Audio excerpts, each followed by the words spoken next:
The night was cold. The moonlight broke through the trees, making the forest look alive. Every shadow looked like a monster waiting to attack. Every sound felt like danger. She walked with slow, shaking steps. Her small hands were tied, and a tall human soldier pulled her forward with a rope. He did not look back at her. He just walked, silent, strong, and cold like stone. Her heart was beating fast.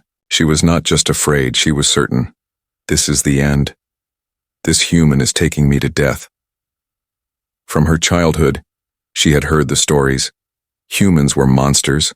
They destroyed her people's villages, burned their homes, and killed without mercy. They were the enemy, the hunters of her kind. And now one of those monsters was pulling her through the dark. She wanted to scream. She wanted to run. But where could she go? The forest was endless, and she was weak. Her knees hurt. Her feet were cut from sharp stones, and her throat was dry like sand. If she escaped, the wolves in the forest would finish her. If she stayed, the human would. Her eyes filled with tears, but she forced them back. She told herself, "No, I will not cry in front of him. If I am going to die, I will not give him my fear." Still, she could not stop thinking, why is he so quiet? Why doesn't he laugh like the other humans in the stories? Why doesn't he hurt me? Why doesn't he say anything? The human walked with steady steps. His boots crushed the leaves. His shoulders were broad, and a heavy weapon hung on his back. His face was hidden in shadow, but even from behind she could feel his presence, heavy, strong, impossible to fight. The silence was worse than words. It was heavy, pressing on her chest. She almost wished he would shout or hit her. At least then she would know what he wanted. But this quiet made her imagine everything. After a long time, she finally whispered, "Where? Where are you taking me?" Her voice was weak, almost broken. The human did not answer. He did not even turn his head. She felt her stomach twist. Of course. He will not answer. Why would a human talk to me? I am just prey. I am just a prisoner. He will kill me. And that is all. The forest grew darker as they went deeper. The trees leaned close like black giants. Strange sounds came from the bushes.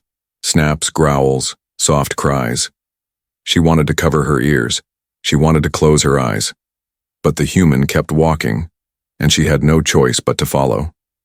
Suddenly, a loud howl echoed. Wolves. Her whole body froze. She had heard about them. Hungry, wild, fast. They loved the taste of flesh, any flesh. Alien or human, it did not matter. Her legs shook, and she almost fell. She thought, "This is it. He will let them eat me. He will not save me." Why would he? But then something strange happened. The human stopped. Slowly, he reached for his weapon. He stood in front of her, his body like a shield. His eyes scanned the trees, sharp and ready. She stared at his back, confused. Why? Why is he protecting me? The wolves never appeared. The forest became quiet again, only the sound of wind moving the leaves. The human lowered his weapon and began walking once more, pulling her gently this time, as if careful not to hurt. Her arm. Her mind spun in circles. This makes no sense. Why save me if he plans to kill me later? Why act like a guard instead of an enemy? She hated the confusion. She wanted the answer to be simple. She wanted him to be the monster she had been told about. That would make it easier. But now, doubt grew inside her heart like a seed. The longer she walked behind him, the more she noticed small things. The way his head turned at every sound, as if always checking for danger. The way he walked slower when she stumbled, letting her catch up. The way he carried her weight when her feet were too weak to move. She shook her head. No. This is a trick. He is playing with me. He wants me to trust him before he kills me, that must be it. But still, a part of her whispered something else. What if he is not leading me to death? What if he is leading me to something else? The forest opened into a clearing. The moonlight spread bright across the grass. For a moment she thought she saw kindness in his movements. But she forced herself to look away. She repeated in her mind like a shield. Humans are monsters. Humans are killers. Humans are death. And yet, the man in front of her did not look like death. He looked like someone carrying a heavy burden. Tiou. Rope between them felt tight, but her heart felt even tighter. The night stretched on, long and endless. Step by step, she followed the silent human soldier into the unknown. The forest seemed endless. The trees rose like black towers, their branches scratching against the night sky. The ground was rough, full of roots and sharp stones. Every step hurt her bare feet, but the rope pulled her forward. The human never slowed, never looked back. She hated the silence. Her people used to say that silence was a curse. When the world was quiet, it meant death was near. Now, walking behind the human, she felt the truth of that saying. His silence was heavy. It wrapped around her like chains, crushing her chest. She whispered once more, her voice trembling. Please. Tell me, where are we going? The human gave no reply. He walked with strong, steady steps, as if the forest belonged to him. Her fear grew sharper. Why won't he speak? Is he enjoying this? Is he laughing inside, knowing I am suffering? Her mind filled with dark pictures. She imagined him leading her to a cliff where he would push her down. She imagined him taking her to a camp of soldiers where they would laugh as they killed her slowly.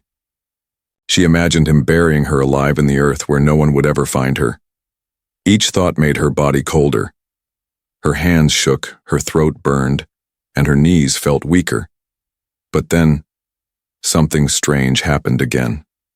A sudden crack of branches echoed from the left. The girl gasped and stopped walking. Her heart jumped into her mouth. In the shadows, yellow eyes glowed. Wolves. This time she saw them. 3, no, 4, moving slowly, circling. She froze, unable to breathe. The human soldier turned quickly. His hand went to his weapon. He stood tall, his body straight like a wall between her and the wolves. The animals growled low, their teeth shining in the moonlight. The girl thought, this is it. He will let them kill me. He will not fight for me. Why would he? But the human raised his weapon and fired into the air. The loud noise thundered through the forest.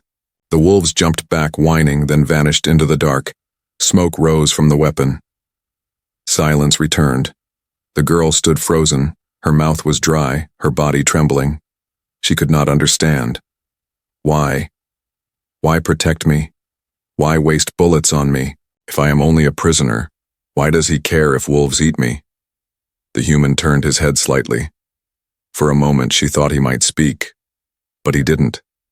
He only looked at her, his eyes tired, heavy, unreadable, then continued walking. Her heart beat fast. She stumbled after him. She hated herself for feeling a small sense of safety when he was near. She hated the confusion inside her. She whispered to herself, no, he is still the enemy. He saved me only because he wants me alive for something worse. That is the truth. That must be the truth. But in her chest, a different voice whispered, what if you are wrong? The walk grew harder. Hours passed. The night grew colder. She shivered, her body weak from hunger and fear. Her legs almost gave out. She wanted to fall, to let the ground take her.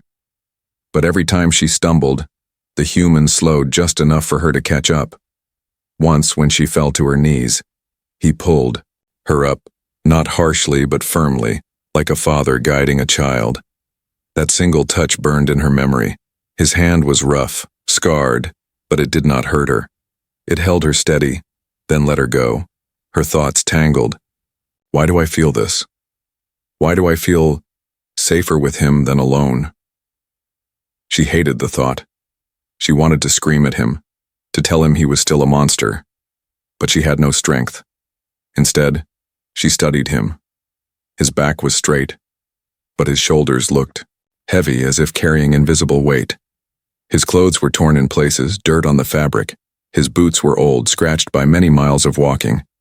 On his neck she saw a scar, long and deep, the mark of a man who had survived death before. She realized something. This human was not like the ones in the stories. The monsters in the stories laughed, shouted, and killed with joy. This man did not laugh. He did not shout.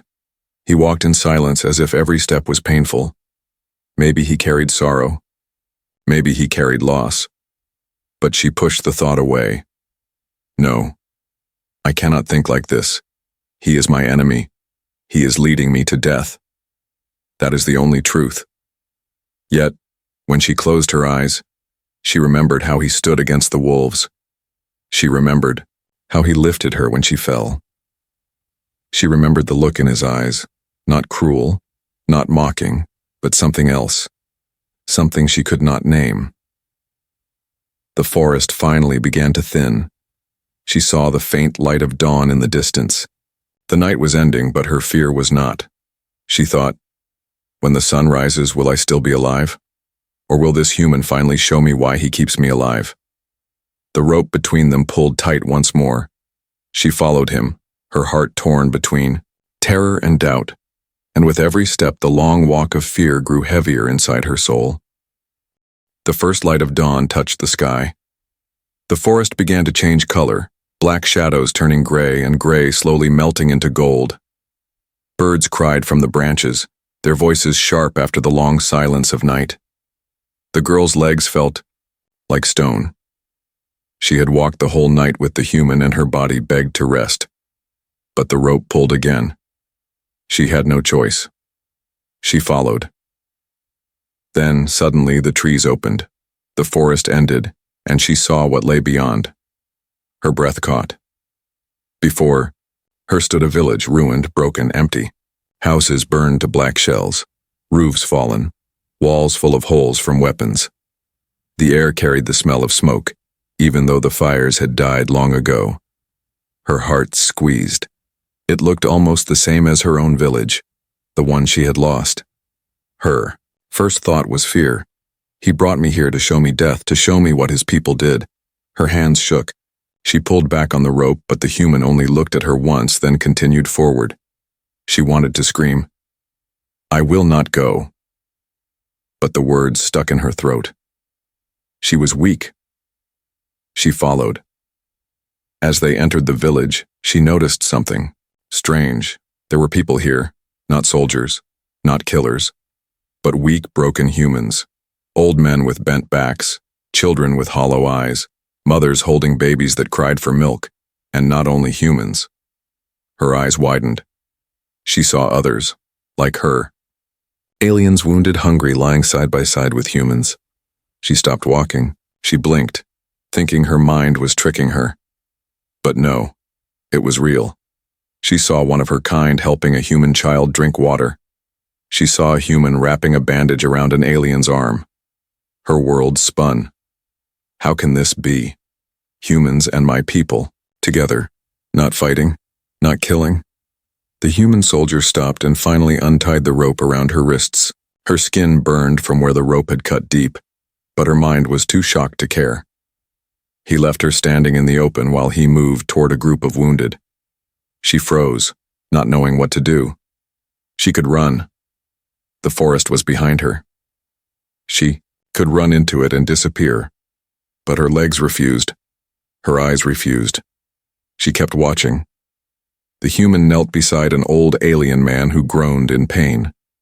The soldier gave him water, lifted his shoulders gently, then adjusted the blanket over his weak body. His face was calm, almost soft. The girl's mouth went dry. This was not the monster from her stories. This was not the human she thought she knew. Her heart raced with confusion. Why? Why is he helping them? Why is he helping us? A child, maybe 6 years old, walked toward her. It was a human child, his face dirty, his eyes wide with both fear and hope. He held out a piece of bread. The girl stared at it. She did not move. The child waited. Then he smiled, shy and small, and pushed the bread into her hand before running back to his mother. Her fingers closed around the bread. Warmth spread into her chest and tears pricked her eyes. She whispered, I don't understand. The human soldier finally turned and looked at her. His eyes were tired with dark circles under them, but they were not cruel. Not empty. They were heavy with something else. Burden, loss, maybe even sorrow. She wanted to ask him 1,000 questions, but only one left her lips. Why? Why are you doing this? The man did not answer. He only looked at her for a long moment, then went back to work, helping another wounded body. Her knees felt weak. She sat on a broken wall holding the bread, staring at the strange sight of enemies living together. The girl remembered her mother's last words before the humans attacked her village. Never trust them. Humans bring only death. But now, her heart fought against those words. If humans bring only death, then why is this man saving lives? Why are children smiling here even in pain? Her chest hurt with the weight of questions. She wanted the answer to be simple. She wanted him to be her enemy. She wanted to hate him. Hate was easier. Hate was safe. But hate was slipping through, her fingers like sand. She bit into the bread. It was dry, rough, and hard to chew, but it was the sweetest thing she had tasted in days. Tears slid down her cheeks. Not because of the bread, but because of the confusion, the storm inside her. She looked at the human soldier again. He had rolled up his sleeve and was carrying a bucket of water. His arm was scarred, his movements tired, but he never stopped. He worked like a man who had nothing left but duty, and for the first time in her life she felt something she had never thought possible. Not fear, not hate, but a small seed of respect. The girl stayed in the ruined village, but she never felt safe. Not truly. Her eyes followed the human soldier wherever he went. She watched him carry buckets of water, split pieces of wood, and give food to the weak. He never rested. He never spoke. Days passed like this. At first, she thought he kept her, alive for some hidden reason. Perhaps he needed her as a hostage. Perhaps he would trade her later for something valuable. But the longer she stayed, the less sense it made. He never locked her in a room. He never tied her hands again. He let her walk where she wished. But still, she stayed close. She could have run away, but she didn't. And that truth frightened her more than any rope. She told herself, I stay because I am weak, because I cannot survive in the forest alone. But in the quiet of night, she wondered if there was another reason. The soldier spoke no words to her. Not one. Yet his silence carried meaning. When she coughed, he placed a cup of water near her. When she stumbled carrying wood, he took the load without asking. When she cried quietly in the dark, thinking he did not see, she woke to find a blanket covering her shoulders. He never said, "You are safe." But in those small actions she felt it, and that scared her most of all. One evening, as the sun fell and painted the sky red, she sat on the broken steps of a ruined house. She held a piece of bread in her hands. Across the yard, the human sharpened a knife with slow, steady strokes. The sound scraped the air, metal against stone. Her eyes stayed on him. His arms were scarred, his face tired, his eyes focused. He looked dangerous, but not cruel. Finally, she whispered almost to herself, "Why don't you speak to me?" He paused for a second as if he heard her, but then continued sharpening. Silence was his answer. Her hands tightened on the bread. "Do you hate me? Do you keep me alive only because it is useful to you?" Again, no reply. Only the soft scrape of knife against stone. Her anger rose. She wanted to throw the bread at him. She wanted to shout, to force him to give her words. But something stopped her. His silence was not empty. It was full of something she could not yet understand. She thought of her people. They always spoke loudly, argued loudly, laughed loudly. Silence had always been something to fear. Yet now in this ruined village, surrounded by the broken and the hungry, silence felt different. Silence felt gentle. She hated herself for thinking it. That night, she could not sleep. She lay on the hard floor of a ruined house, listening, Outside, she heard the human's footsteps as he walked his slow rounds. He guarded the village at night, never letting himself rest. Her chest ached. Why does he do this? For these people? For me? When the wind grew cold, she curled under her blanket. She remembered the day he saved her from wolves. She remembered his hand lifting her from the ground when she had fallen.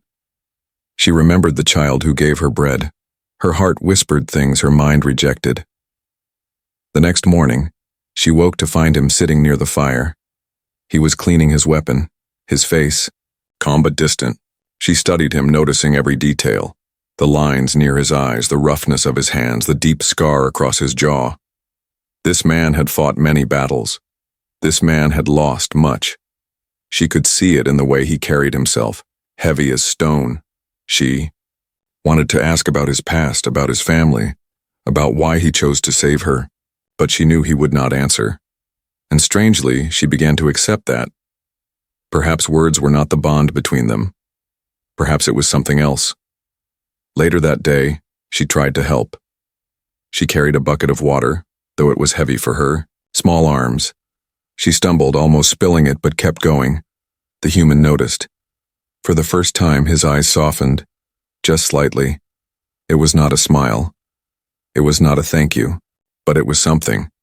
And in that moment, she felt a quiet connection, like two broken souls walking side by side, saying nothing, yet hearing everything. That night, when she lay down to rest, she no longer whispered to herself, "He is my enemy." She whispered something else. "He is my mystery." The bond between them was not made of words. It was made of silence. And in that silence, something began to grow. Not trust, not yet, but the beginning of something close to it. Something dangerous. Something powerful. Something she could not stop even if she wanted to. The days in the ruined village passed slowly. Hunger stayed. Fear stayed. But the silence between the girl and the soldier began to change. She no longer feared his presence the way she once did. She still did not trust him, but she no longer saw him as a monster. He was something else, something she could not name. Then, one afternoon, the peace broke. The sun was low, painting the broken village in orange light. The girl was carrying a small bowl of water to one of the wounded when she heard it. Distant footsteps, many footsteps, heavy, fast. Her body froze, her ears strained. She knew the sound. Soldiers, her soldiers. For a moment, hope sparked in her chest. My people. They've come for me. But that hope twisted quickly into fear. She remembered the way they looked at traitors. She remembered the whispers that any who stood near humans, even by mistake, were enemies too. Her heart pounded. What will they think when they see me here?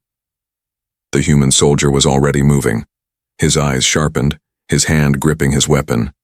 He scanned the village like a wolf ready to fight. The girl's legs shook. She whispered, "They're here. My people. They'll kill you." The soldier glanced at her, his face unreadable. Then, without a word, he grabbed her arm and pulled her behind a crumbling wall. "Wait," she hissed. "If they see me with you, they'll think I betrayed them. But she stopped, because she realized the truth. Her people would not save her, not if they saw her standing beside a human.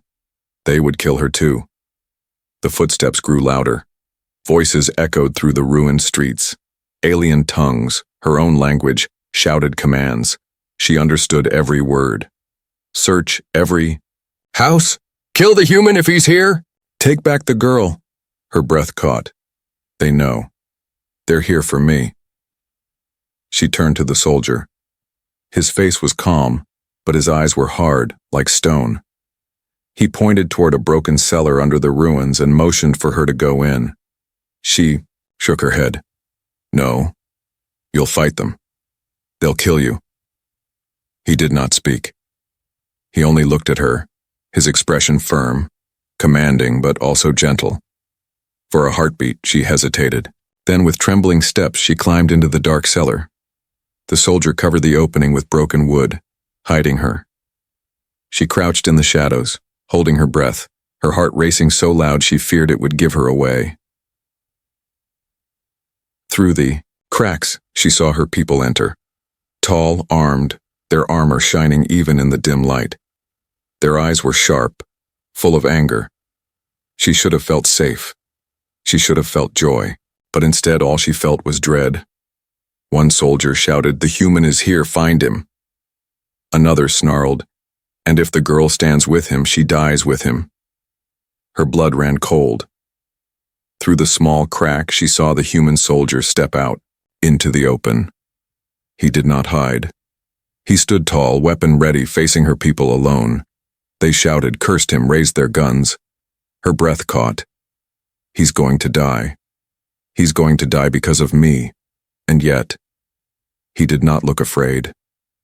His face was calm, steady, as if he had already made peace with whatever would happen. The girl pressed her fists against her mouth, fighting the scream rising in her throat. One of her people shouted, "Where is the girl? What have you done with her?" The soldier said nothing. His silence was his answer. Her people grew angry. Weapons pointed. She wanted to cry out, "I'm here, don't hurt him." But fear chained her mouth shut. If she spoke, they would kill her too. The tension burned the air. Every second felt like forever. Then, suddenly, one of her soldiers fired. The shot hit the wall near the human, spraying dust and stone. The human moved fast, returning fire, forcing them back. The village exploded into chaos. Shouts, bullets, smoke filling the air. The girl pressed herself into the corner of the cellar, shaking. Every shot felt like a hammer against her chest. Every scream twisted her heart tighter. But in the middle of the fight, she saw him, still standing, still shielding the wounded, still fighting with a strength that seemed endless. He was not running. He was not protecting only himself. He was protecting everyone, humans, aliens, even those who hated him. Tears blurred her eyes. Why? Why would he fight for me? For us? The gunfire went on, echoing through the ruins. She could not stay hidden anymore. She crawled up, pushing away the wood, her body trembling but her spirit burning. She had to do something. She could not let him stand alone. And in that moment she understood something that broke her heart. Her people were not her saviors. The human was. Smoke filled the ruined village. The sound of weapons tore through the air, sharp and endless. Screams echoed between the broken houses. The battle had begun, and there was no escape. The girl crawled from the cellar, her heart pounding in her chest. Dust stung her eyes. Her people were everywhere, their voices rising in anger, shouting for the human's death. And there he was, her human soldier, standing tall in the chaos. His face was covered in dirt, his clothes torn, but his eyes burned with fire. He fought, like a man who had nothing left to lose. Every time a bullet flew toward the weak, toward the children, the old, or even her kind, the human stepped in front of it. His weapon roared back, forcing enemies to scatter. He moved not for himself, but for others. The girl's throat ached. She could not look away. Her people shouted, "Kill him! He is the enemy!" Another cried, "And the girl! She is with him now! She has betrayed us!" Her knees shook. "They will kill me too. They will not understand. They will not care." The human heard their words, but he did not flinch. Instead, his eyes found her. For a moment, in the storm of smoke and fire, he looked at her. His face was calm, almost peaceful, and in that silent look she understood. He was ready to die. Not because he had to, but because he chose to. She wanted to scream, "No, don't!" But the sound died in her chest. The soldiers closed in, weapons raised. The human pushed her behind him, shielding her body with his own. "Stop!" she cried at her people, tears streaming down her face. "He's not what you think. He saved me. He saved all of us." But her words fell like stones into the fire. They did not listen. Their eyes burned with hate. The girl clung to the soldier's arm, shaking her head. "Please, please don't do this. Don't leave me." For the first time he spoke. His voice was low, rough, broken from years of silence. Live, not hate. Her heart shattered. Those 3 words cut deeper than any weapon. Before she could answer, the battle rushed forward. A soldier from her people fired. The bullet flew fast, straight toward her, and the human moved. He stepped in front of her, taking the strike into his own body. The sound rang in her ears, louder than thunder. His body jerked, then fell to one knee. Blood spread across his chest. "No!" she screamed, catching him as he collapsed. Her small hands pressed against the wound, desperate, useless. Tears poured down her face, blinding her. He looked at her one last time. His eyes, heavy with pain, still carried warmth. His lips moved, forming words she barely heard. Peace. Carry it. Then his eyes closed. His body grew heavy in her. Arms, the world blurred. She no longer heard the battle. She no longer saw her people. All she saw was him, the man she once called monster, the man she once thought would kill her, lying broken because he chose to save her. Her scream tore through the village, raw and sharp. For a moment, everything stopped. Even her people stared, confused by her pain. She held him close, rocking his body, whispering through sobs, "Why? Why would you do this for me? I was your enemy." But she already knew the answer, because he did not see her as an enemy. He saw her as life, worth saving. And now, his sacrifice burned in her chest like fire. The soldiers lowered their weapons. Whispers spread among them. Some looked away, unable to meet her gaze.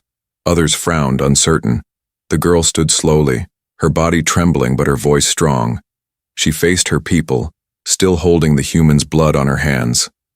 "You call him enemy," she shouted, her voice breaking. "But he gave his life for me. He gave his life for all of us." Her people hesitated. No one moved.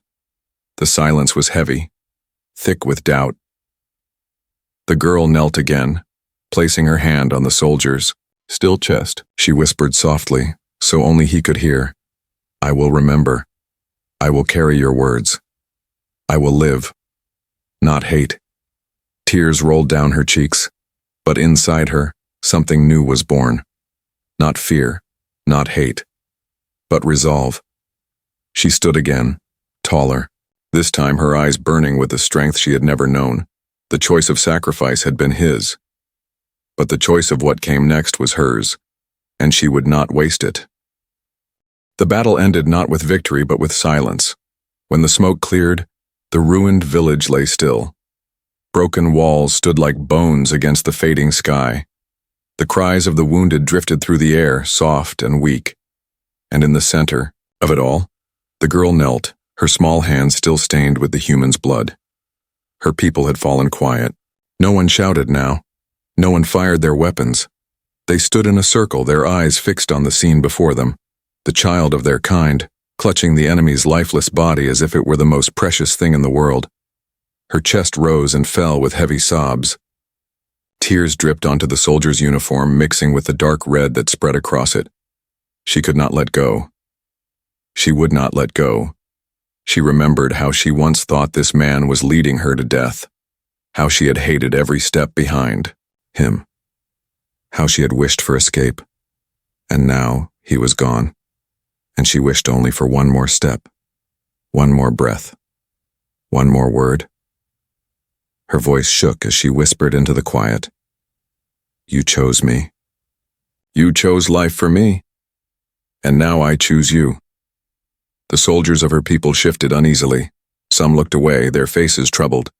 Others lowered their weapons completely. The human villagers, too weak to fight, watched in silence. For the first time, there was no line between them. No enemy, no friend, only witnesses to a single man's sacrifice. The girl stood slowly, her knees trembling. She faced her people, her small frame seeming larger now, her eyes bright with fire. "You called him monster," she said, her voice rising. "You said humans bring only death. But look." She held up her blood-stained hands.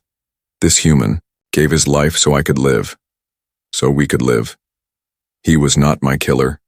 He was my protector, my shield, my hope. Her words cut through the air like blades. Some soldiers muttered, anger still alive in their hearts, but others fell quiet, shaken by the truth they could not deny. She pressed a hand to her chest where his final words echoed. Live, not hate. And she spoke them aloud. He told me to live, not hate. I will honor him.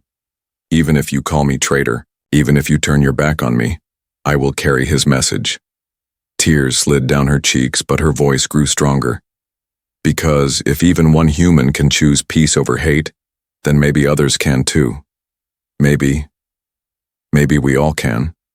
The silence that followed was heavy. Her people did not answer, they did not agree, but they did not strike her down either. Instead, one by one they lowered their weapons, not out of trust, not out of forgiveness, but out of something else, something the humans' death had planted in their hearts. Doubt. And doubt was the first crack in hate. The girl knelt once more beside the soldier. She brushed dirt from his face with gentle fingers. His eyes would never open again, but she could almost feel his gaze on her, steady and calm. I will carry you with me, she whispered. Every step, every breath. You will not be forgotten. She closed his eyes with her small hand. The sun was setting now, turning the sky into fire. The last light touched his face, soft and golden, as if the world itself honored him. The girl stood, her body weak but her spirit strong. She turned toward the horizon, the path beyond the ruins, the path she would now walk alone. But not truly alone. In her chest burned his sacrifice. In her heart echoed his words, and in her hand she carried the seed of something greater than survival. Hope. As she took her first step away from the ruins, her people watched. Some followed, unsure. Some stayed behind, unwilling. But all carried the memory of what they had seen. The girl did not know if peace would come. She did not know if her people and his would ever lay down their weapons. But she knew this. One man's choice had changed her forever. Once, she believed humans were only monsters. Once, she believed hate was the only truth. Now she believed in something else because of him, because he chose to die so she could live. The forest opened before her once more. The road stretched on, endless and uncertain. But her steps did not tremble, for she carried his sacrifice like a shield, and with every step she whispered his words, soft at first, then louder, until the night itself seemed to carry them. Live, not hate. And though the man was gone, his story had only just begun.